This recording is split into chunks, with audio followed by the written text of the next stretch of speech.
Good morning. Thank you for tuning in to another installment on this day with Christy. Hi, I'm Christy. Today is Friday, May 15th, 2026. This being Friday, we recap what we talked about Monday and Wednesday and learn some new stuff about today. So let's hop in our magic van and go places far and wide. We're going to begin with a recap of Monday, May 11th, and our time band begins. We began in 1981 when so many mourned the death of Bob Marley, who died after a long battle of melanoma. He was an icon, fusing reggae, ska, and rock steady.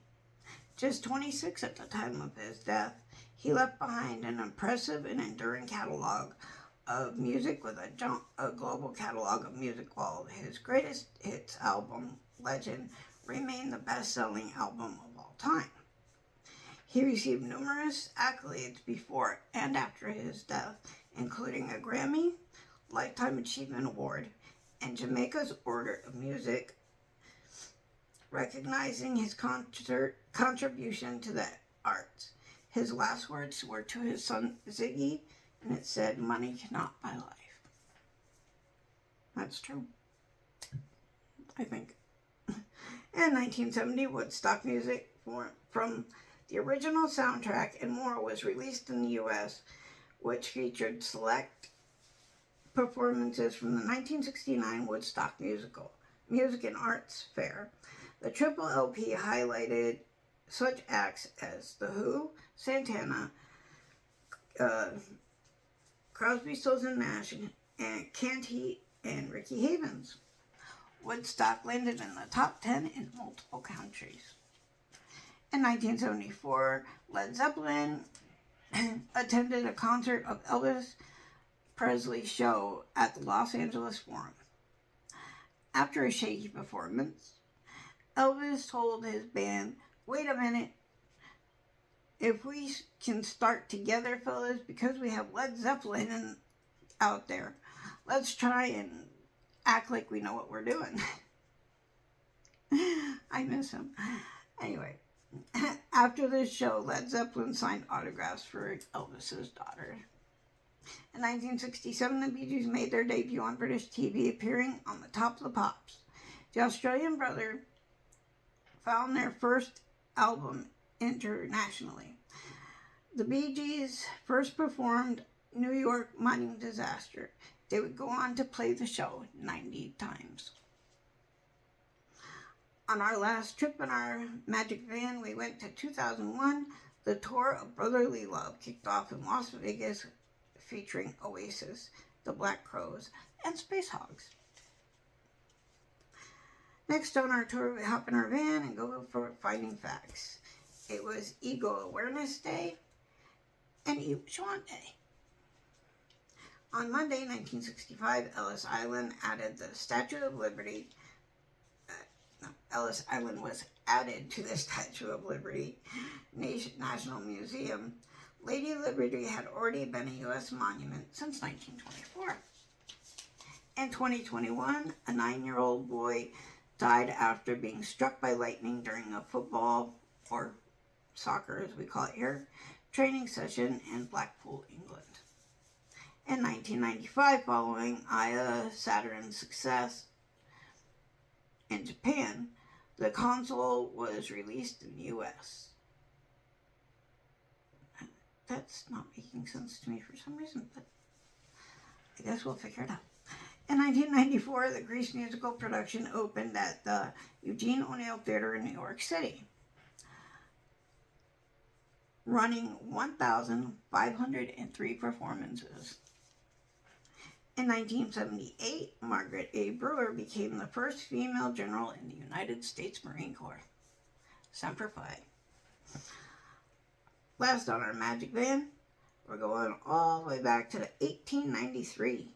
Henri Desgrange made the world's first record for a bicycle, reaching a speed of 21.95 miles per hour. On Wednesday's recap, we began in 1996 when Oasis became the fastest selling group in the UK after selling out all 333,000 tickets for their summer concert in just 9 hours. Although 2.5 million people applied for the spots to attend. In 1967, the Supremes scored their 10th number one single with The Happening. It was the theme song to the 1967 film of the same name. It was the final single under the name The Supremes, as they changed it to Diana Ross and the Supremes after she joined the band. Also in 1967, the Monkees' second album, More of the Monkees, hit number one in the UK charts. Interestingly, there were only 4 albums that reached the top spot that year. The Sound of Music, the Beatles' Sgt. Pepper's Lonely Hearts Club Band, and the Monkees' first and second album. In 1971, on his 21st birthday, Stevie Wonder received his childhood earnings. Due to only being 11 at the time he was signed, Motown's Tamla Record created a rolling account to give him his earnings at the age of 21, although his mother and himself received a monthly stipend for his expenses. Next, we hop on to facts for Wednesday. In 2024, OpenAI's newest version, ChatGPT, went live. The latest invention boasted an unprecedented capabilities, including enhanced and multilingual proficiency, contextual understanding, and multilingual understanding, making a significant milestone in AI development. I think it's a mistake. In 2019, a new study was published in the journal Nature Geoscience, which showed the moon is still shrinking with recent moonquakes as it cools. I apologize, people. I am having trouble with my eyes.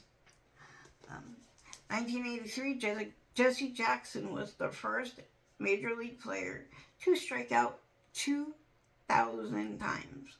That's a lot of times.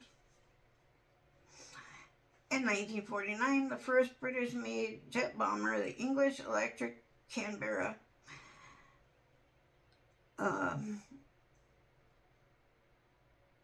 made its first test flight, and it was successful. In 1918, the first U.S. airmail stamp arrived, and the stamps cost 24 cents at the time.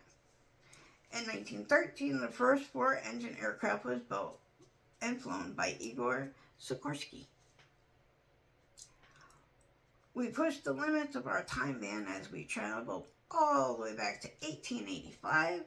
Brazil introduced the law by Princess Imperial of Brazil, which abolished slavery in all forms. Now we get to Friday, May 15th, which is today, in case you forgot, or I forgot. Today in music history, we take our magic band to 1994 when Blur earned their first #1 album in the UK with Parklife, a defining title in the Britpop canon, featuring such hits as Girls and Boys, End of the Century, and the title track. The commercial breakthrough, remaining on the UK charts for 90 weeks. Elsewhere, Parklife helped with the band find new audiences across Europe, where it landed in the top 10, as well in the USA. Today, it remains Blur's best-selling studio album in the UK, while in 2010, Britain's Royal Mail included Parklife into its set of 10 classic album stamps. In 2008, Neil Diamond topped the Billboard 200 for the first time in his career with his 27th studio album, Home Before Dark.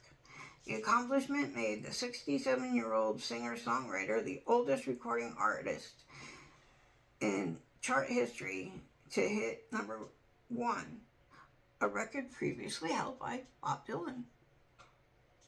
In 2003, singer-songwriter and actress June Carter Cash died at the age of 73. The 5-time Grammy winner was a member of the legendary Carter family and second wife of Johnny Cash, with whom she would frequently collaborate. Among her most notable works was Ring of Fire, which would become a country staple and a 1963 hit for her husband. In 1968, George Harrison and Ringo Starr attended the world premiere of Wonderwall at the Cannes Film Festival. The directorial debut of the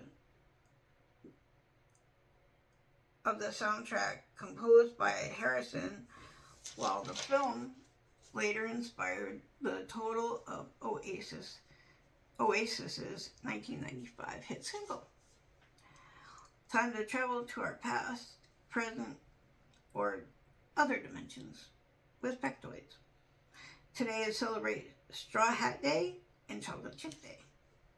In 2019, Alabama passed the Human Life Protection Act, enacting a near-total ban on abortion. In 2008, the Supreme Court ruled that the state ban on same-sex marriage was unconstitutional. At the time, less than 50% of Californians polled were in favor of the same-sex marriage. Nevertheless, the first couple were married under the new changes in June of the same year. I actually watched that. There was a whole bunch of people getting married at the same time. In 1990, the portrait of Dr. Datchet by Vincent van Gogh was sold for $82.5 million in 3 minutes. It became the most expensive painting ever sold at an auction.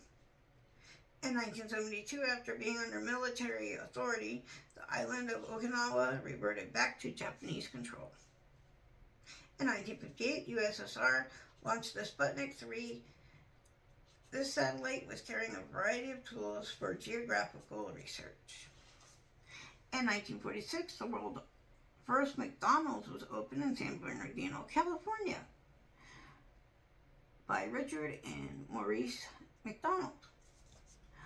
Lastly, in 1930, Ellen Church became the first female airline stewardess aboard a Boeing Air Transport flight from San Francisco to Chicago. You know what time it is? It's time to put on your hats for trivia. No dumb hats. I know you guys can do it. Question. What's the term for the study of birds? Answer. Ornithology. Question. Which 1959 Hitchcock film featuring a crop duster chase? Answer. North by Northwest. Question. Which 2004 ABC series begins with a plane crash on a mysterious island? Answer. Lost. Bonus question. Which American author wrote Invisible Man? Answer. Ralph Ellison. We're coming to the end of another show and another weekend. Y'all know what comes next. It's party time. So, hop in our magic band and party with whoever's birthday it is today or over the weekend. 1918, Eddie Arnold. 1932, Baba Oji. 1948, Brian Eno. 1953, Mike Oldfield. 1959, Andrew Eldrick. And 1970, Prince B. So, happy birthday to you if it's your birthday. You can catch us here 7 days a week with Brian the Rockstone on WCDI. And don't forget to check out Top Rope Report every Sunday and Wednesday. Have a great weekend, y'all. Stay safe. Ciao.